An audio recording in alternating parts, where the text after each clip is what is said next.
El pasado 21 de octubre, luego de la expulsión de las fuerzas extremistas de la ciudad siria de Raqqa, el presidente Donald Trump sostuvo que el fin del Estado Islámico estaba a la vista. Mediante un comunicado difundido por la Casa Blanca, el mandatario norteamericano celebraba la recuperación de la ciudad, que fuera por los últimos años el corazón del califato en Siria, al tiempo que aseguraba que el golpe de las fuerzas de Siria Democrática representaba un avance crucial de la campaña mundial para vencer al Estado Islámico y a su retorcida ideología. En este contexto, uno de los principales objetivos del presidente Trump es apoyar las negociaciones diplomáticas para poner fin a la violencia en Siria, que por un lado permite el retorno de los millones de refugiados y por otro siente las bases para transitar hacia un nuevo estado de mayor fortaleza que evite a toda costa la entrada de nuevas fuerzas yihadistas en la región.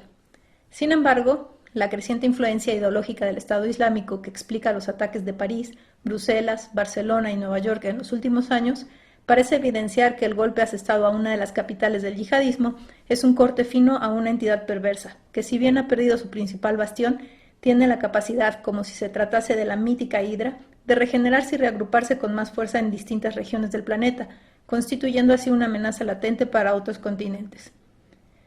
Connection México Global presenta hoy un análisis profundo de las implicaciones de la toma de la ciudad siria de Raqqa, así como los posibles escenarios de riesgos a futuro que los actores políticos globales deben tener a la vista.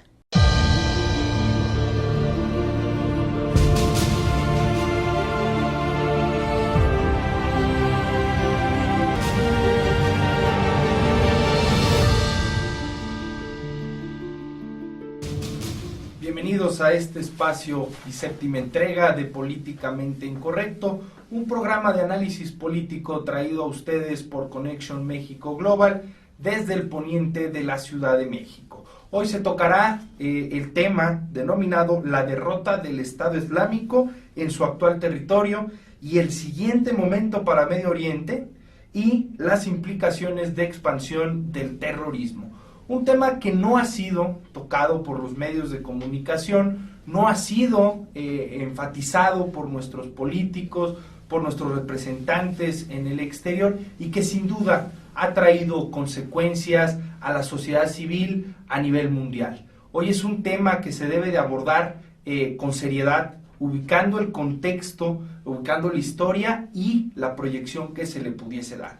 Conmigo se encuentra el licenciado Luis Carlos Ursúa, empresario neoleonés y analista político. Asimismo, el licenciado Juan Iván Peña Neder, analista político, ya conocidos por ustedes por su participación en las diversas entregas. Hoy, para poder entrar al tema, me gustaría que Luis Carlos nos hablara un poquito qué es ISIS. Gracias, Rodolfo. Mira, antes que nada quiero hacer un poquito de historia, ¿no? Al Qaeda era una organización terrorista. Al Qaeda de Siria era una organización terrorista que evoluciona y se convierte en un protoestado. Y nos preguntaremos qué es un protoestado. Un protoestado es casi una nación sin reconocimiento internacional o legal. Un estado está compuesto de una nación, de una población, un territorio y un gobierno, ¿sí? En este dado caso, sin reconocimiento, como lo comentamos anteriormente, existe. Ahora, ¿cómo está gobernado este protoestado? Este protoestado está gobernado bajo la ley de la Sharia, que para efectos prácticos y de conocimiento es lo que está escrito en el Corán. Ahora, ¿y quién gobierna este protoestado? Este protoestado está gobernado por un personaje llamado Abu Bakr al-Baghdadi, que se ha proclamado descendiente del profeta. ¿Y cuál es su misión como gobernante de este estado? Su misión es unir a todos los pueblos sunitas y además convertir al Islam a todas las personas que existen en este planeta. Suena un tanto utópico, pero tengo que hacer mención de que ha habido una migración de diferentes países del mundo, inclusive occidentales, y que se han convertido a esta religión. Pues bueno, estamos hablando, sí, del siglo XXI. Perdón, Rodolfo, te quiero hacer un comentario. Y no solamente esto, lo importante y lo hasta cierto punto grave, no nada más se han convertido, sino además están dispuestos a inclusive dar su vida para proteger su religión y su fe. Esto es grave. Muy grave el contexto como se ha informado actualmente este auditorio, el tema de ISIS. Sí estamos hablando de un protoestado, estamos hablando de un califato, estamos hablando de una radicalización de un sector de la población debidamente organizado, debidamente reconocido entre su misma base para poder desarrollar una doctrina que sin duda asustará a muchos. A mí me gustaría, Juan Iván, que nos hablaras un poquito cómo creció el que conocíamos y por muchos quizá olvidados Al Qaeda, dirigidos por en su momento Osama Bin Laden, que creíamos un tema olvidado con las Torres Gemelas, y que hoy es un protoestado. ¿Cómo hemos llegado hasta este punto con esta gran fortaleza de esta ideología? Imaginemos, Rodolfo, que el terrorismo yihadista es un virus y que el mundo y el territorio en Medio Oriente es un organismo. Para que el virus creciera, el organismo tuvo que debilitarse. Y en esta ruta tan usada por los Estados Unidos de tomar un territorio en Medio Oriente e imponer un gobierno democrático y suponer que las instituciones de la democracia y el capitalismo van a surgir por el hecho simple de dar condiciones para que esto suceda, nos encontramos de nuevo en que estos territorios se radicalizan y vuelven a lo que conocen. Son territorios con muchos analfabetas, son territorios con enormes niveles de pobreza, que naturalmente tienen por vocación y por naturaleza propia el Islam. Entonces vuelven a un tipo de Islam radicalizado. Pasó en Afganistán, pasó en Siria ahora, y ha venido pasando en el territorio de Irak, en grandes zonas, cuando se perdió el gobierno de Saddam Hussein. Entonces lo que tenemos es el debilitamiento del Estado sirio a través de la llamada Primavera Árabe, que en 2011 se inició una revuelta contra el gobierno de Bashar al-Assad. A diferencia del asunto Hussein, Rusia ha estado detrás del gobierno de al-Assad impidiendo que caiga, pero el debilitamiento institucional de este gobierno trajo la semilla para que los grupos que se opusieran se radicalizaran. Y una parte de estos grupos era precisamente Al Qaeda en Siria, que se convirtió en ISIS y que se convirtió, como muy bien lo narraba Luis Carlos, en un gobierno en esta zona débil del mundo. Nos encontramos entonces ante un fenómeno que no se va a resolver porque, terminado el control temporal del Estado Islámico, tenemos que los Estados Unidos y Rusia siguen confrontándose por el territorio sirio con la agenda de la caída de Bashar al-Assad. Entonces la guerra continuará en ese lugar del mundo con o sin Estado Islámico. Pues qué bueno que mencionas un poquito los actores detrás del telón, sin duda Rusia y Estados Unidos. El pasado 21 de octubre el presidente Trump ha hecho mención de que ha terminado el Estado Islámico derivado de la toma de Raqqa en el país sirio. Esto abre al mundo cierta tranquilidad, una tranquilidad que igual sentimos cuando detuvieron a Osama Bin Laden, porque parecía en ese momento que había terminado el terrorismo, el gran líder del terrorismo. Pero Luis Carlos, has mencionado un califa que no ha caído y que el presidente Trump decide exponer que la organización ha terminado. Yo te pregunto, ¿qué sigue para esta etapa del terrorismo una vez con una declaración de esta naturaleza por parte del presidente Trump y todavía con la vigencia del califa? ¿Qué seguiría? ¿Qué proyección vislumbras para la organización ISIS?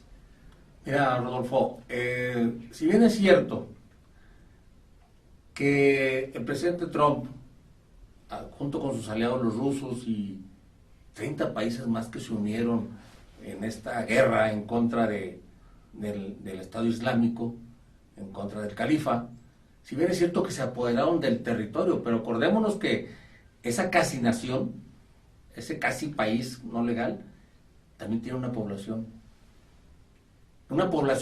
que no ha sido acotada. Si hacemos un poco de remembranza,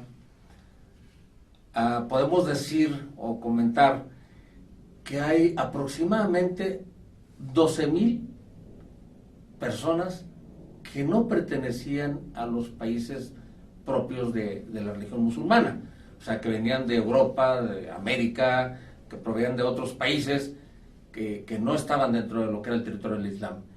que emigraron hacia ese territorio y que hoy, bajo la persecución de esta guerra, se han regresado a sus países de origen, han estado volviendo a su territorio natal, pero aún están conversos al islamismo, no dejaron la fe y siguen siendo extremistas. Para mí es preocupante, puesto que todas esas personas que regresan a sus lugares de origen son semillas, es un semillero.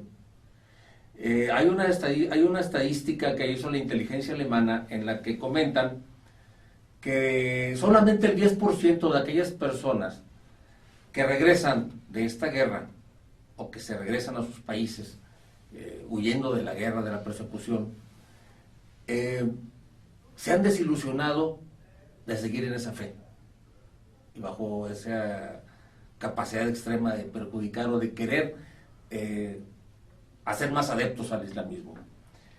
Quiere decir que si en México tenemos, dato duro, 150 mexicanos convertidos al Islam y que emigraron hacia ese protoestado y que ahora regresaron, quiere decir que tenemos 135 personas que son un semillero para seguir buscando adeptos y generar, ¿por qué no?, en su momento dado, algún acto terrorista con fines de promover esa fe. Y regresan con 2 años, Luis Carlos, de lucha militante en Siria, y regresan con toda la experiencia de combate y los vínculos que surgen en estos mecanismos de guerra que tú sabes que... Pero por supuesto, querido Juan Iván, son gente preparada no nada más en la fe, sino también en la milicia. Acordémonos que son milicianos, que son gente preparada tanto para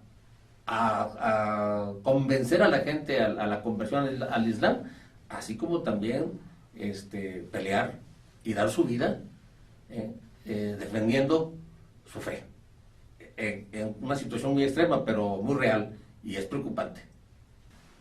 Luis Carlos, qué bueno que mencionas México y mexicanos en este contexto de terrorismo. Me gustaría también traer a la mesa una información dada por la Secretaría de la Defensa de los Estados Unidos, donde han mencionado que los grupos criminales mexicanos, en específico el narcotráfico, ya tienen una vinculación directa con el terrorismo y esta organización denominada ISIS, y que también, como bien mencionabas, se han hecho semilleros, ya hay una organización formal que está adoctrinando no solo en países que han sido atacados, sino en todo el mundo. Es una filosofía que ha permeado el mundo. A mí me gustaría, Juan Iván, que nos hablaras un poquito cómo ves el contexto en particular de México y esta organización y el contexto mundial, cómo se ha dado. Como bien decías, tanto el consejero de Seguridad Nacional de la Casa Blanca como el secretario de Estado Rex Tillerson señalaron que había una vinculación real entre los cárteles de la droga en México y el Estado Islámico. Y esto se suma a 2 grandes escenarios que hay que revisar. El primero tiene que ver con que México es un país que ha aportado cientos de miles de hombres al ejército norteamericano, y que inclusive el héroe de la batalla de Faluya, el centro sirio del Estado Islámico, es un mexicano y se dio su nombre a una embarcación norteamericana, y el sargento Juan Peralta. Lo cierto es que México ha estado activo en esta guerra sin que su gobierno y su pueblo hayan estado necesariamente activos. Esto vincula a México de manera objetiva por las tropas allá destacadas en el conflicto. Y lo segundo, y no menos importante, es que en nuestro contexto actual tenemos un importante crecimiento de la población islámica. Ya hay más de 3.500 fieles al Islam. Hay en la zona de Chiapas, en la zona de influencia del Ejército Zapatista de Liberación Nacional, un grupo directamente vinculado al Islam sunita, y tenemos también condiciones y precondiciones que pueden implicar que estos retornados se puedan convertir en cuadros activos del terrorismo. Por tanto, es importante que la sociedad se sensibilice y asuma que hay un nivel de riesgo objetivo para México. Recordemos lo que pasó en Filipinas, donde la Catedral de Marawi un estado católico, fue tomada por fuerzas del Estado Islámico, secuestraron al sacerdote y a 16 fieles, destruyeron la catedral hasta sus cimientos, amenazaron directamente la vida del Papa y ahora están amenazando a los astros del fútbol rumbo al Mundial del 2018.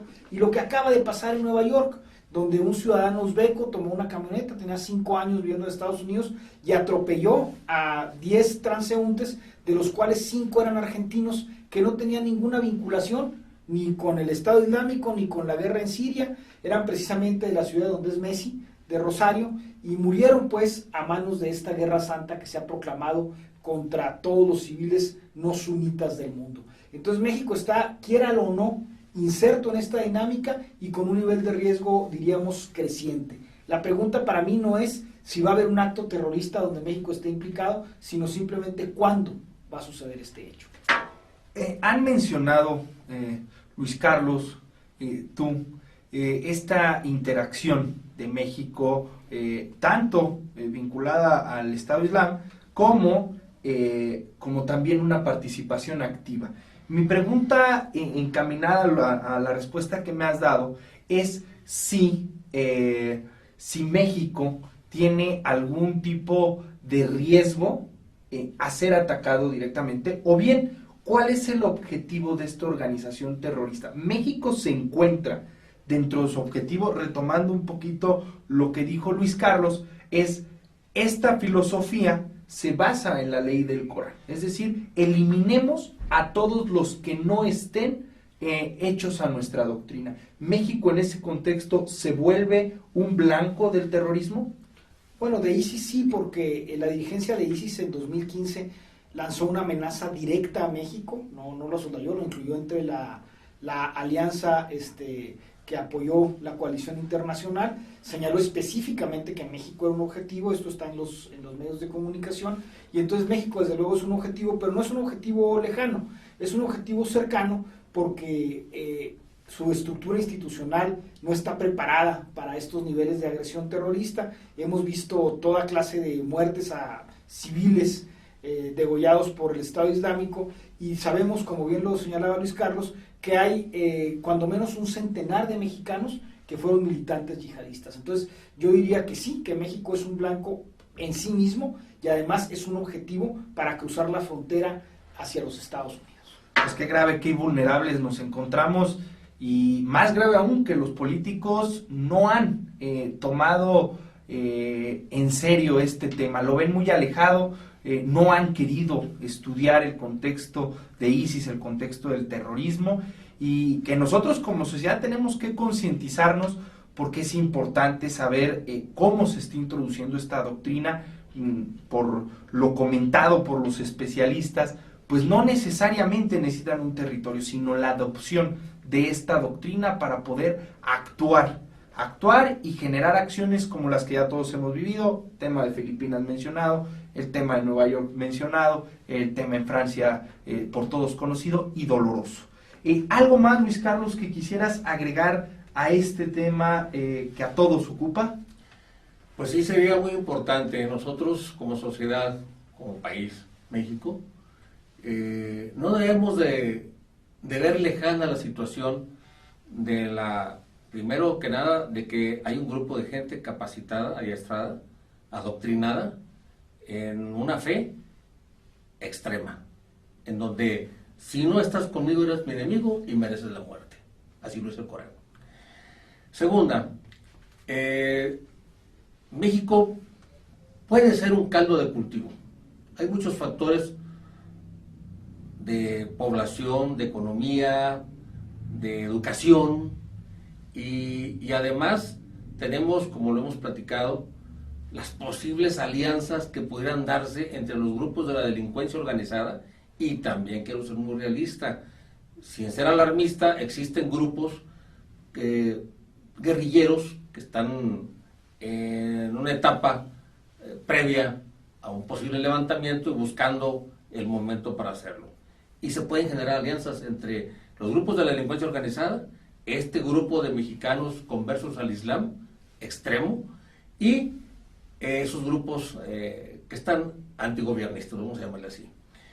Tenemos una frontera tenemos dos fronteras muy importantes y cabe, ¿por qué dije importantes las dos fronteras, la norte y la sur? La norte porque somos el patio de la nación más poderosa del mundo, primero que nada, y el principal enemigo del Estado Islámico. Ellos se erigieron líderes en la guerra contra el Estado Islámico. ¿Y qué puede pasar? En alianza con los grupos de la delincuencia organizada, así como trafican indocumentados, ilegales mexicanos, para hacerlos llegar a territorio norteamericano y centroamericano. A eso iba con la segunda frontera importante. Tenemos una segunda frontera, una segunda aduana, por así decirlo, muy importante. No nada más los mexicanos que emigran a Estados Unidos y que pueden llegar a estar, que pueden, entre tantos que pasan, pudiera haber quienes pertenecieran a este grupo radical y que fueran con la intención de cometer actos terroristas pasando el río Bravo hacia el norte. Primero el Suchate y luego el Bravo, amigo. Y luego tenemos la otra. ¿Cuántos migrantes de Centroamérica pasan por México? Que seguramente, así como 150 mexicanos emigraron y se convirtieron a la fe sunita o al yihadismo, ¿cuántos centro y sudamericanos se pudieron haber convertido y que pueden, a través de nuestro territorio, llegar al territorio norteamericano? Por eso hablaba de dos fronteras muy importantes. Una, por el poderío de los norteamericanos y que son los enemigos principales del yihadismo o del califa.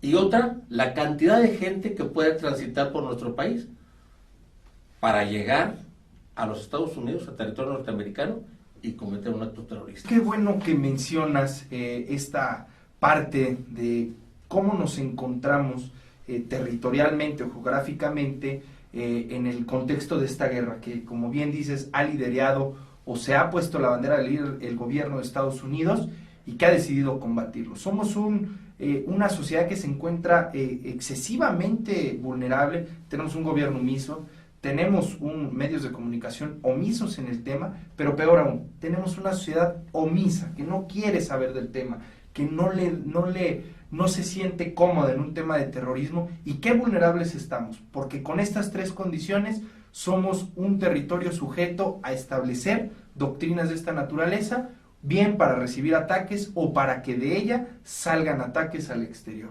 Licenciado Juan Iván, ¿algo más que quisiera tocar respecto al tema?